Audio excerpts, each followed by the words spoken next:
Hi everyone. It's so great to be here. I love Guadec, and it's so awesome to see everyone here. And I've already met a bunch of people that I've only ever spoken to on IRC. And that's always a really awesome thing. It's great to see our friends from Asia here. You've come a long way, guys. So it's great to have you. This talk is basically meant to be a bit of a kind of overview of where I see us in terms of developing the GNOME 3 user experience. So I'm mostly going to be talking about design. A talk with this title, I could have come at it from different directions. I could have talked about marketing, for example. But design is what I do. If I assume that most people here know who I am, but if you don't, I'm a member of the so-called design team, so I spend my days trying to figure out how to make GNOME better, and I'm involved in pretty much every aspect of GNOME, from the shell, settings, applications, all that stuff. So I feel like I'm involved in enough things to have a pretty good sense of what's going on and what needs to happen next. The other inspiration for this talk, I suppose, was things I've read online over the past 6 months or so, with people being a bit unsure about where we're going and what's coming up and what's going to be next. And personally speaking, I think it's pretty clear where we're going, and I think we've got quite a lot to look forward to, and there's some awesome things going on. So I wanted to talk a bit about that to give people a clearer idea of what they can expect from GNOME in the future. It should be said that what I'm going to say here isn't anything new. If you're closely involved in GNOME, most of this stuff will be already familiar to you, but I'm going to try and bring it together in a kind of cohesive way. So this talk is probably going to be most interesting to those people who maybe aren't kind of involved in the very kind of core of what we're doing. One clarification before I start. I'm talking about the future here. I'm not kind of looking forward kind of 5 or 10 years. I'm not looking for, I'm not thinking about the, kind of some kind of post-PC future or anything like that. The future I'm interested in is the immediate future. So the next 12 to 18 months. So I think that's tangible. It's something that we can touch. It's something that we can talk about during this Guadec. We can think about where do we want to be when we meet next year in Strasbourg. And I think that's a more kind of useful way to look at the future, because it's very easy to get kind of caught up in some kind of idle speculation about what the future might hold. So what I really wanted to talk about is what kind of future are we making, and what are we doing right now that will affect the future. So any talk about the future, I suppose, has to start with an idea of where do we want to be? Where are we aiming? What do we want the future to be like? And I don't want to dwell on this for too long, but I think it's important to say that I think GNOME has a really strong guiding vision. I think when you talk to the members of this community, it's quite inspiring to hear what motivates them. And if anything, we are really motivated. Everyone works so hard, and I think that's because they believe in what we're doing.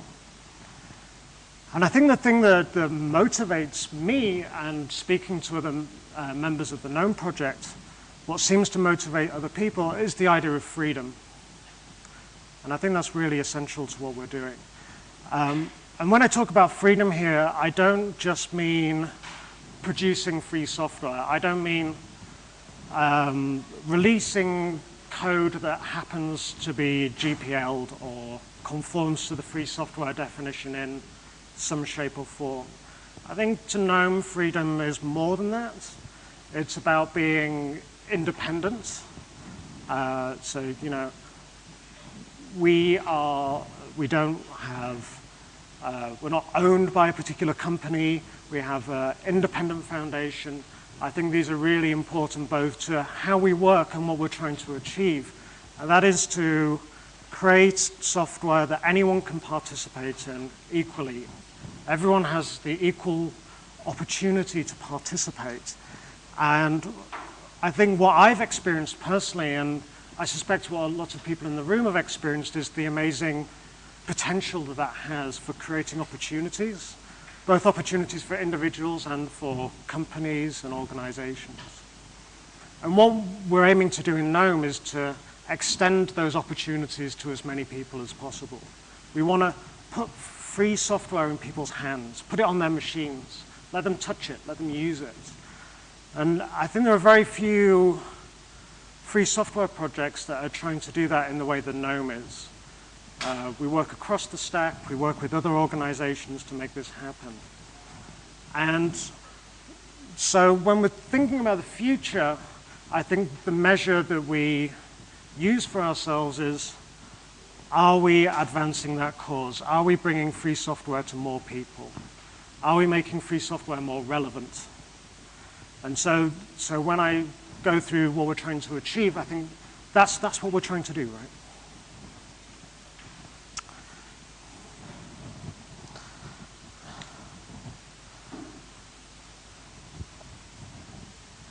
The GNOME project was founded over 15 years ago, and our project came about because we thought that, because there was a feeling within free software that it was at risk, that there needed to be a fully free, what they called back then, a desktop environment. And I don't think that mission has changed. In fact, I think it's even more important now than it ever has been before. So, you know, when we look around and see which kind of open source projects there are, they're kind of, you know, things don't look great. I mean, we have things like Android, which are supposedly open source, but I don't think they conform to our notion of freedom. So really the challenge to us right now is the same as it was when our project first began. And I think there's a real kind of desire to make the world a better place here. And that's a desire that I think we have to fulfill through the actions that we take as a community. So our need in the world is as important as ever. I think we have a really powerful opportunity to do something important in terms of bringing freedom to more people.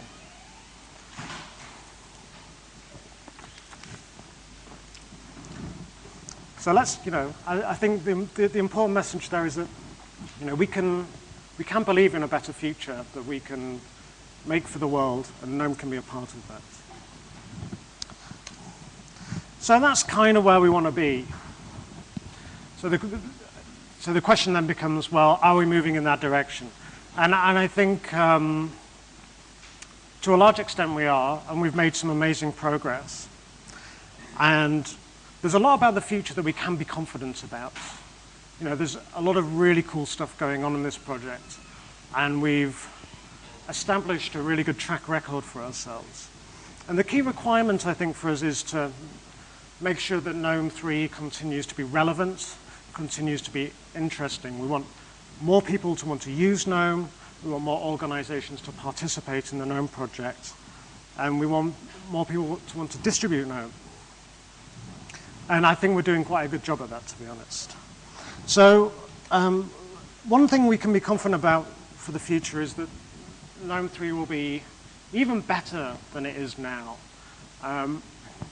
So throughout the GNOME 3 series, each release has been a real step up. Like, you know, I write the release notes for GNOME, and every release I write about this big long list of new features. And that's really exciting. And I think the user experience that we're providing has been getting better and better, and that's something that I see personally when I'm using it, but I think the quality of the feedback that we've been getting about what we're producing is getting better all the time. And I think we can be reasonably confident that that trend will continue in the future. So if we're thinking about where we'll be 12 or 18 months down the line, I think one thing that we can say with a reasonable amount of confidence is that we're going to have a better product than we have now, which is pretty awesome because I think it's already pretty good. And if it's going to be getting better with each release, then there's a lot of reason to be optimistic there. I think more and more people are going to want to use GNOME 3 as a result of the work that we're doing. I think it should be emphasized that those improvements and the possibilities that we have for the future have come about through the hard work of the GNOME project and all the contributors who work on GNOME. We could have very easily been in the situation where GNOME stagnated after 3.0. That hasn't happened. If anything, the development rate has increased. And that has been largely through the dedication and the hard work of the people in this project. So I think there needs to be, I want to say thank you, and I want to say well done, because the dedication and the commitment of the people I work with on this project has just been absolutely amazing. And we could have been in a much worse situation than we are today. It could have been, things could have been really terrible, but the fact is that it's the community and their hard work that has brought us to the position we're in today, where we have a really great product that's getting better all the time. And I'm just always totally blown away by how hard everyone works, and people really going beyond the call of duty. When I think about people like Debashi and Jasper and Giovanni, who just do amazing things every release, they're pulling us forward into the future, and those people ought to be congratulated. And I think it's really down to us to let those people know how much we appreciate the work that they're doing. So, yeah.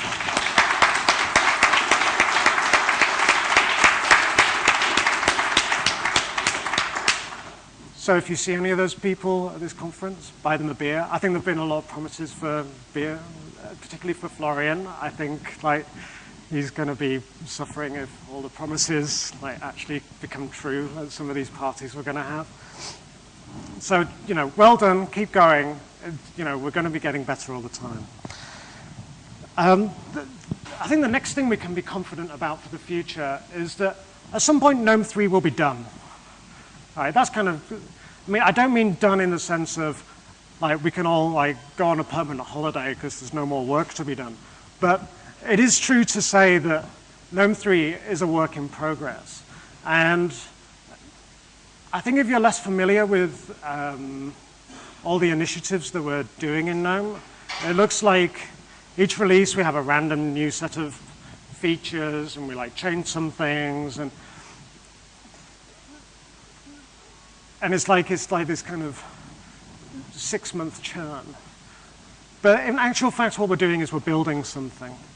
And for those of us who are designing GNOME 3 and trying to chart the course forward, it's clear that we're making really good progress in terms of putting the individual building blocks together for a new experience. And a lot of those core building blocks are now in place. We've made some really good progress. So I think the core user experience, like the shell and settings, that's been a focus for a while, and that's been getting better and better. And now we're looking at the other parts that still need to be completed, and that's mostly in the application space. And I'll talk a little bit about our progress there later on. But the important point to make right now is that at some point this will be done, right? At some point we'll get to a stage where GNOME 3 is a very cohesive, integrated experience where everything has a clear place, where there are basic capabilities that we've filled in, where we have a set of consistent, really nice core applications. And I think when we reach that mark, we will kind of appreciate a qualitative shift in what we're providing. Because when you use something that is integrated as a whole, when it's consistent, when it's coherent, when it feels like a system that has been designed as a whole, it will feel just awesome, basically. I think everyone will turn around at some point and think, oh, so this is what they were doing all this time. This is really cool. And that's kind of the point that we're working to now. And I don't think we're that far off. I think it's something that we can hope to achieve in the next 12 to 18 months. And again, we're making good progress. So at some point, we'll get to this point where GNOME 3 will feel much more like a coherent product than it is now. And as a designer, I find that to be a really exciting prospect. And I'm going to talk in a bit about how we can get there. So we've been making good progress. The experience is getting better. I think we have a lot to look forward to over the next 12 to 18 months. But there's obviously challenges. There's tasks that need to be taken care of. There's obstacles that we need to overcome. And in the rest of the talk, I'm going to describe a little bit about what I see as the next steps in terms of the design of GNOME 3. And my hope is to try and kind of subtly hint to people about what they need to be working on next. So as I was alluding to a second ago, I think the key challenge for us right now is to round out the core application set. You know, there's still work to be done on settings and on the shell, but apps are what people really need. That's where we provide the main functionality, the main features that people use on a daily basis. So this is a list of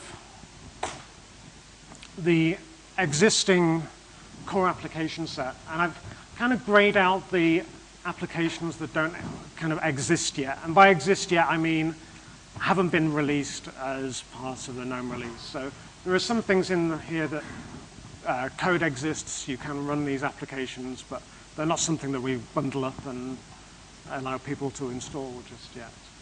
So, so that's the situation right now with the grayed out kind of things that we're missing. And this is where I'd like to see us heading. And what you can see here is that you can maybe go back and forwards and kind of see the difference. But some existing applications have been grayed out here, and that's because what we're looking to do is consolidate them or integrate their functionality in existing applications. There are new applications here that we're hoping will come to life.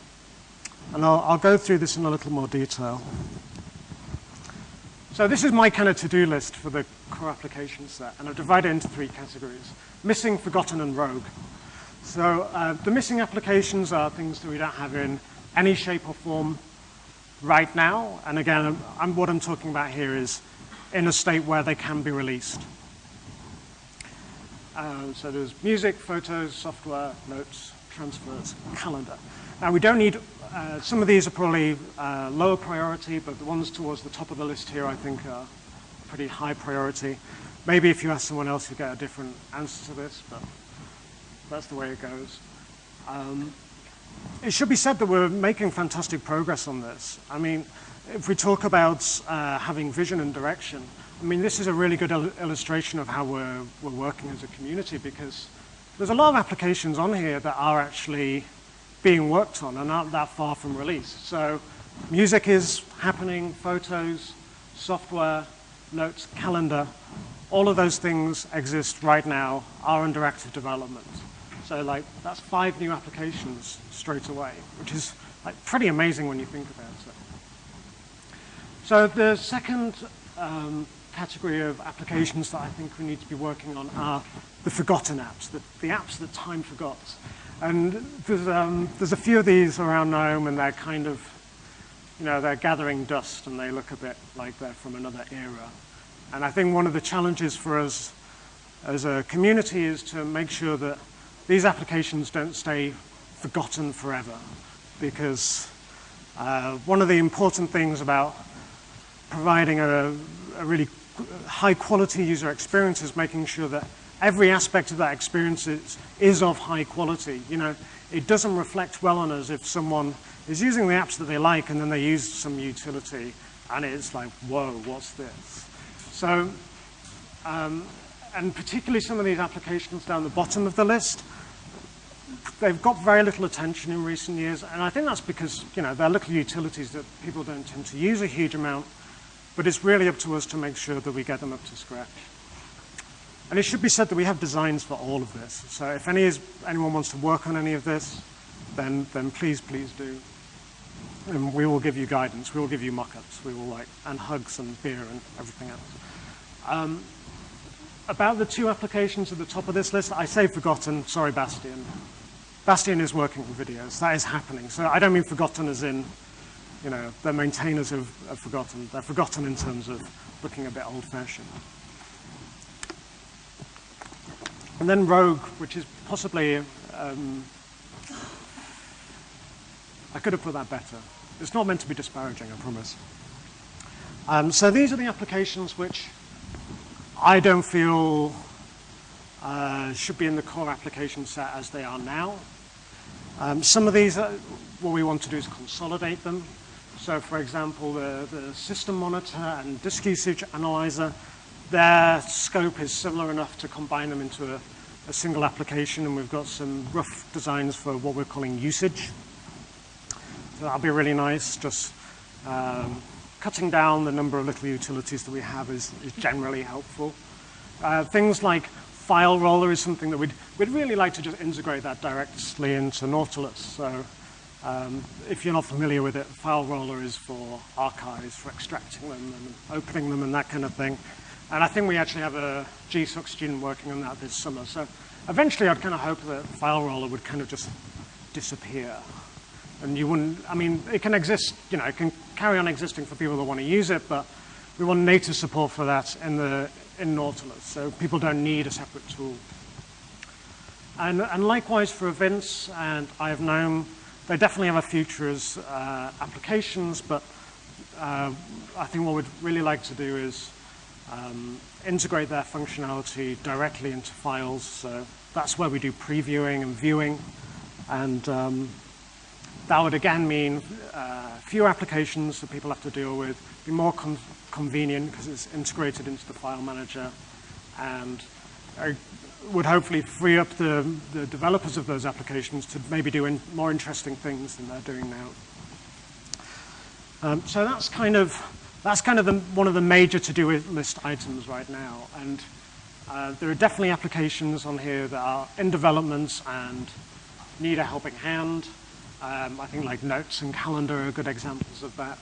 There are also applications where we have design and they're looking a bit kind of old-fashioned and we want some help, and I think cheese and the character map are probably quite good examples of that. This wouldn't be a design talk without some mock-ups, so cue mock-ups. This is what empathy looks like now, kind of old-fashioned, multiple windows, there's all kinds of issues with this. We're wanting to shift to a much more modern conversation-based application. We have designs for this. This is kind of what we'd like it to look like, so much more based around content rather than contacts, and a single window application where you can easily view history and things like that, which you can't really do nowadays. The character map, so many things here. Kind of hard to use, doesn't look very modern, very old-fashioned. Cue a shiny, nice application that is really focused on what people are interested in, which is different kinds of characters. That would be great. So if anyone wants to work on that, get in touch. So applications, one of the things that I think that is crucial to the future of the GNOME 3 user experience. Jim Mac's muttering, I'm worried. The next major to-do list item concerns the toolkit. And again, this is another area where we have been working in a coordinated manner, a driven manner towards a specific goal, which is to produce great applications based on a modern set of design patterns and making it easy for other people to produce their own applications. And the toolkit is really essential to that. And this project has been going on for some time. You know, very early in the GNOME 3 series, we started prototyping new application patterns, and they've been evolving as we've figured out what works and what doesn't. And those design patterns have been fed into new widgets, new user interface elements.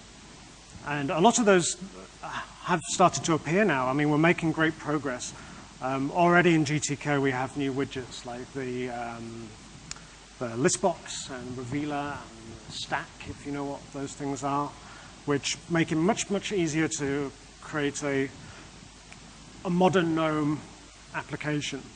So one of the challenges for us over the next year, and hopefully even sooner, is to get all those new widgets that we need for the new applications into GTK. And this is my top list. And again, you know, we're making good progress. Header bars exist. We're hoping to get those for 3.10. Grids, we're talking about a replacement there for the icon view. There is a prototype widget already that exists for that. Tabs and popovers are a little more speculative, but those two top items are really important. And this work is really important not just to enable us to create applications, but also to enable us to build an effective developer experience. We can't document how to build a GNOME application until we have the widgets that are necessary to be able to build it. We can't create tools to create those applications if the widgets don't exist. You know, we want to have things like template applications and tools to generate those templates. Yeah. Yeah. We have. Yeah, we have. There's a list on the wiki, so just add to the list. I've been building that over the past couple of weeks. So this is really important both for the user experience and the developer experience. And the sooner we can do this, the sooner we can start documenting. So I've been working on a new version of the HIG. Once we have these widgets, then we can start tying all this up. We can put it online. We can show people how to make their own applications.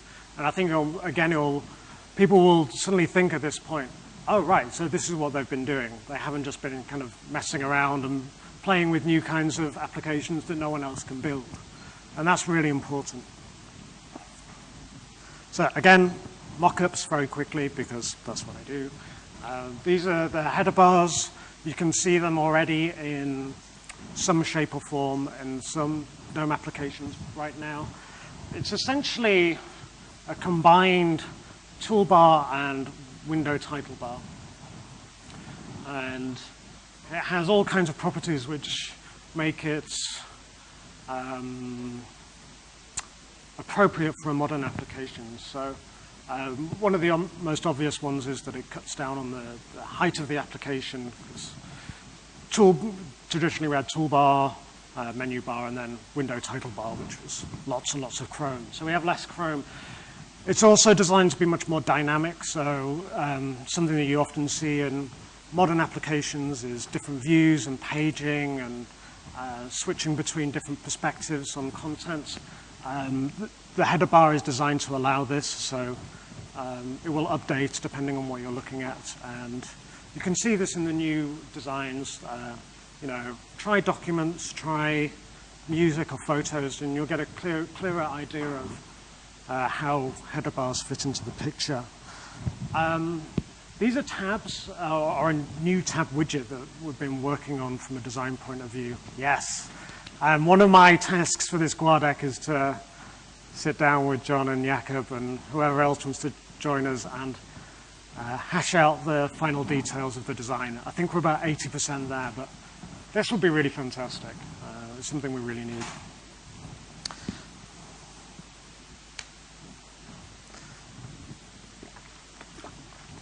So two major to-do items: applications, toolkits. And the final one is a biggie, and it's not something I'm really qualified to talk about, but I'm going to talk about it anyway, hopefully not in any technical detail. Since this project began, we've always struggled with application definition and distribution. It's been our Achilles heel since the very beginning. It is so hard to develop an application for GNOME and get it out to users. And throughout our history, we have suffered for this. Our users have suffered, our application developers have suffered. And I think now is the time for us to take on that challenge and come up with a proper framework for developing and distributing applications for GNOME. And this is something that we've been talking about a lot. We had a really long BOF about it last year. We talked about it more at the Application Developer Experience Hackfest in Brussels. And it's something that is being worked on. Leonard will be talking about his work on the sandboxing side of it. We have a lot of, since we talked about this last year, we've solidified our plans a lot. I think we have a fairly clear roadmap of what needs to happen to get us where we need to be in this regard. And we're going to be having a BOF on it here at Guade. And this is just so important for our future. We have to make it so that GNOME is relevant to application developers. And that means providing them with stable API and ABI.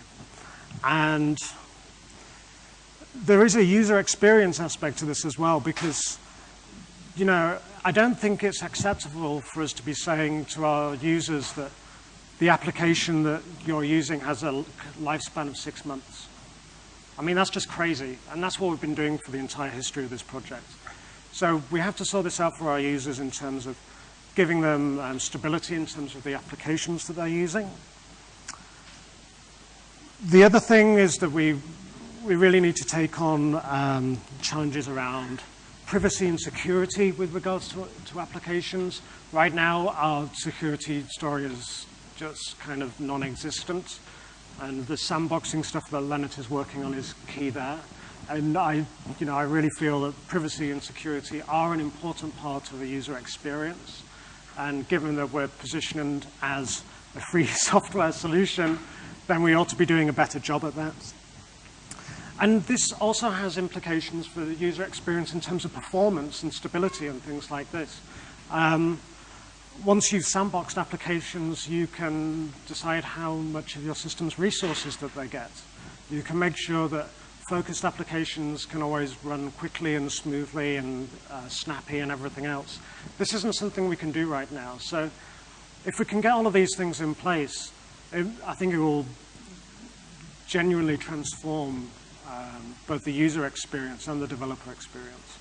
So there's a lot of work that needs to be done here. There's a lot of groundwork. I know, talking to people who actually understand these things, that there's a lot of kind of basic things that we need to do to get our software in shape to make this happen. But I think what we're going to hope to do during the BOF is come up with a roadmap for the things that are outstanding. And if you're a maintainer of any GNOME module, there's probably something that you can do here to help. So, you know, chip in, get involved. I think this is the future for us. I really believe that. So that's kind of it. I think there's a lot of things we've got to look forward to. We've been making really good progress. I think, you know, GNOME 3 compared to a year ago or 18 months ago is just so much better. And if you project that forward into the future, I don't see any reason why we can't continue on that trajectory, with the caveat that we need to make sure that our contributors remain committed and motivated. And that's something that everyone can help with by encouraging them, congratulating them for their hard work. And speaking as a designer, I think this is kind of a critical point, because we've been working on GNOME 3 for a while now. We've had these kind of long-running projects, And quite a few of them are starting to come to fruition in one shape or form. You know, we have these new applications, we have these new widgets, we have like application sandboxing being worked on right now. Like all of these things that like you might have thought were impossible 18 months or 2 years ago. And the challenge for us now is to bring those long-term projects to fruition and really turn GNOME 3 into the experience that I think we've all hoped that it would be, and I think could be like potentially game-changing if we manage to get there. So that's pretty much it. I'm around for the whole conference. We have BOFs on all of these topics that I've talked about. So talk to me, talk to the other developers. If there's any way that you can make some of the things that I've talked about happen, then that would just be amazing. And you know, I look forward to continuing the conversation over the rest of the conference. So thanks.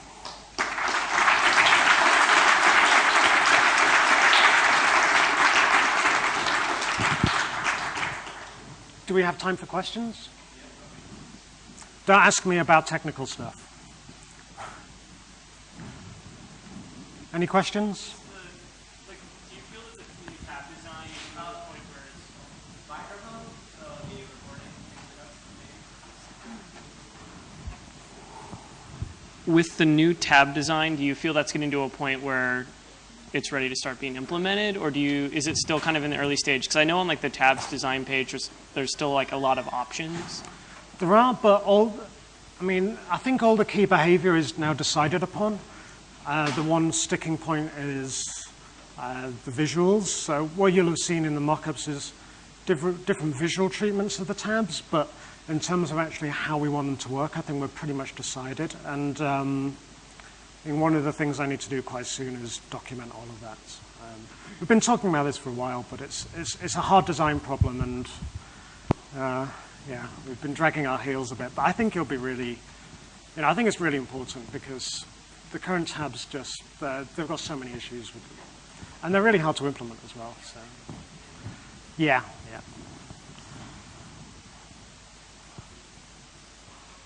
Hey, Jeff. Hello, Alan. A couple of questions. How do you feel, what's the difference between the icon view and the new grid thing, and why should I use it instead of the icon view? I'm sorry if it's been documented everywhere, all over the place, but it's kind of the first time I actually hear about it. Yeah, so the main thing about it is that we want it to be responsive. So right now with any icon view you get uneven spacing. You don't get all this allocated space used. The icons are always the same size, or the thumbnails are always the same size. And when you compare that to what you see on the web, so you basically want the cells to be not all the same size, all the size to be the same across the columns. The cells might be different sizes, but the key point is that they should resize fluidly. So if you have a small window, you should get an appropriate number of columns and an appropriate cell size. If you then expand the window, you'll get more columns, but maybe the cells will adjust in size to fill the space in an effective way. So it'll be a kind of more fluid, responsive design. Okay. I mean, one really good example of this is photos, where you really want your thumbnails to be as big as possible and to fill the entire space. And right now you get a kind of a big margin at one side because it's not like using all the space, and you get kind of big spaces between them. And if you make the window resize, it just reflows rather than optimizing for the particular dimensions of the window. If you're familiar with the list box, it's kind of designed to be a grid companion to that. So something that so another issue with the current icon view is it's very hard to pack widgets inside it. So in some of the designs we have things like thumbnails or icons with switches below them, and we had this in clocks. It's basically impossible to do right now. So, well, one of the biggest concerns that most applications developers have with the icon view and the tree view is that it's kind of hard and convoluted to use. So I'm hoping in some way that it's not going to be any harder than it is to use the icon view with the models. Yeah. And at the same time, I'm actually concerned about performance because icon view in GTK3 has a pretty terrible performance. If you try to rapidly add 600 items in it, it's going to be a disaster. Yeah. So just keep that in the back of your mind, folks. I mean, it's an opportunity to look at all of those things, and I would hope that we would. Companies kind of making noises.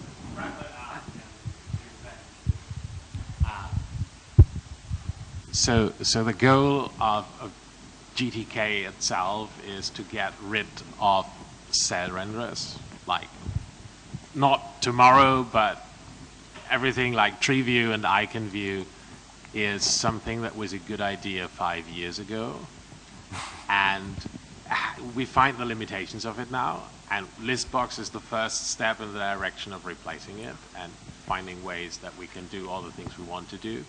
And finding a replacement for the icon view is a second step. Of course, this is all performance relevant, so it's going to take time, and we need to figure out the right APIs so you don't run into the same problems again where you have all these issues with the new widgets, because writing widgets that contain lots of stuff is complicated.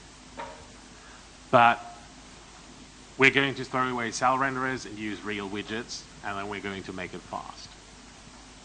But we're not done yet. That's that. So come join us, Hellbug. You're invited. That's the postfix to every talk of Guava. Always. You do it. Anyone else? I'm glad that everything I said was so uncontroversial.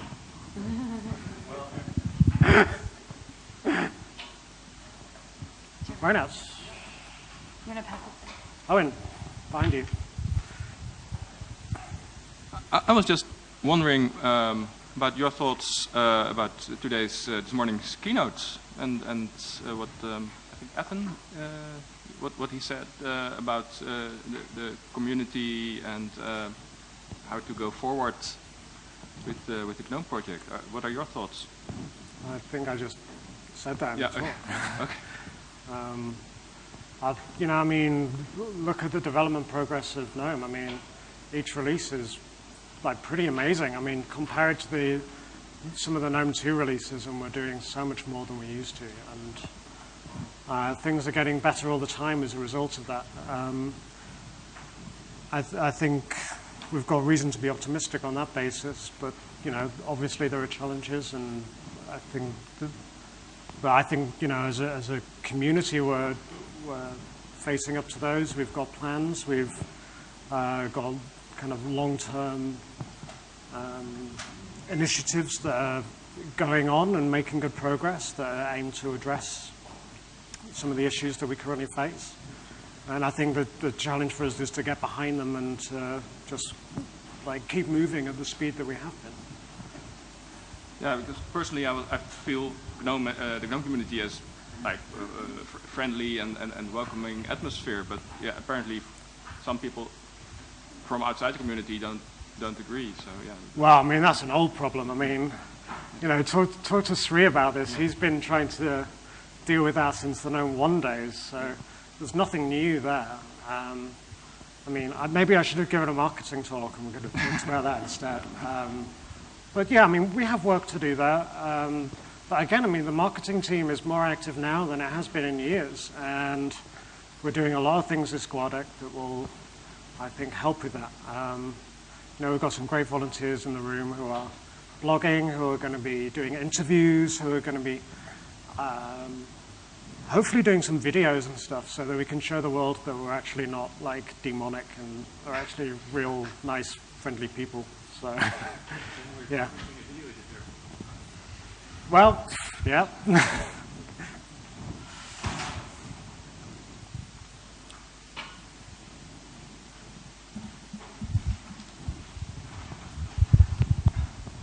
Hi. What's the web application story, and is it separate or distinct from the application distribution story, like single instance web apps, if you want to have Chrome as Gmail as a single instance web app, for example? So, I mean, we've made some progress there. I mean, the Epiphany does have web apps. I think one thing that we've been talking about and that we'd like to do is integrate web apps into whatever kind of software distribution framework that we come up with. And I've been talking to Richard about this, who's working on software, and we really want to have web apps in there alongside native apps. So, you can search for Twitter and you will get the Twitter web app. And a lot of the technology to do that exists already. It's actually not that hard to do, and I think that's really valuable. I think it could be really powerful for us. I use web apps; they're great. And that's thanks to all the work that the Epiphany guys are doing, and they're just done so much amazing stuff. Like we have like WebKit 2 now, and you can set up single instance kind of web apps already. So. Yeah.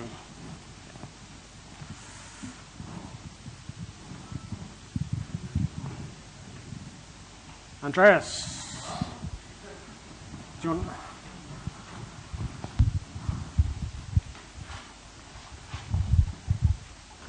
Yeah, I was a bit curious about the details of a dream of application set, right? The thing we ship. Yeah. So I was a bit curious about like you had the list of applications which are more of they're very like local centered with a local file system, right? Instead of like the new guys that have like your local file system and also like the files in the cloud. So I was curious, like if you could give any details on your thoughts about like how the local like PDFs would work, for example, because you mentioned briefly like having it embedded in files. Is it like very sketchy right now how that would fit together? No, we have. I'm not sure those things are related, but we do have designs for all of this. So it should be said that one of the key goals for the new content applications is to make sure that everything is kind of web enabled or integrated with online accounts in some way. And this is one of the key things that producing these new applications will give us. You already see it in documents. So in documents, you can view documents that are on your laptop, but it will also pull in Google Docs or Docs in any other online account that you have. We're aiming to do that with music, with photos, with videos. And that's a really important goal for us, and these new applications will enable us to do it. I think hopefully photos will be released in 3.10 and it will have Flickr support, so you can access all your Flickr photos like direct to your like desktop Photos app, which is like pretty awesome, right? But the question about previewing in files, I think, is I have no idea about it. You just mentioned it, so I yeah. was curious about the details. I mean, we already have previewing through Sushi. Right. We want to make that kind of previewing much better integrated and much more a part of the typical workflow of using files. If you want to deal with files, you want to be able to inspect them. You want to know what each file is. And so that requires kind of looking inside the file, right? And so we still want to be improving that experience, making the local solution as good as it can be, and that's what files is for. But then the idea is that we have these other applications that go beyond the local and they integrate stuff that's up in the cloud and that's also on your machine. So, and this is another way in which we're trying to make the applications consistent. So right now, for example, in documents, you can view all you can see like all your content as like a grid or a list, but you can also actually read each document. So we're looking to have something similar inside Nautilus. But we can talk about that more. Oh, yeah, sorry. Can I ask another one? Or are we running out of time? Here. No, Bastian, can I have it? I think I'm going to be asking the question everyone wants to know. Is there a design cabal? Well, it's the same as the Swedish conspiracy, right? There is There's no n- design for there's no Valve. There is Swedish no Swedish conspiracy. conspiracy. No, I mean, of course not. I mean, it's a funny thing that people talk about this because, you know, it's not how I work. It's not how we think about ourselves. Me and John and Jimak and are kind of identified as the designers, but we do lots of other things other than design, and lots of the people who aren't identified as designers are designers. You know, like there's like Cosimo and Giovanni and you know, all these and everything that we do is available online and free for everyone to look at. You know, you just look at our Git repository and see what's being checked in there. It's not hard to see what we're up to. It's like there are no secrets. I mean, we don't tend to communicate what we're doing in terms of grand visions. We tend to be looking at each individual step that's next in front of us. But I mean, anyone can participate. I mean, we've got a bunch of people here, I think, who want to get involved in design, who I'm going to be spending some time with during the conference. We have design friends from other projects. Jan's here from OwnCloud. Yay. We'll be talking to him. There he is. So, like, I mean, so it's really pretty open, and we talk to anyone that we can, and everyone's welcome to participate. So, it's easy to see it that way if you don't really have a good sense of what's going on. It's like one of these easy generalizations. Okay. We can ask him afterwards. Oh, thank you. All right. Are we done? Okay, well, thanks, everyone.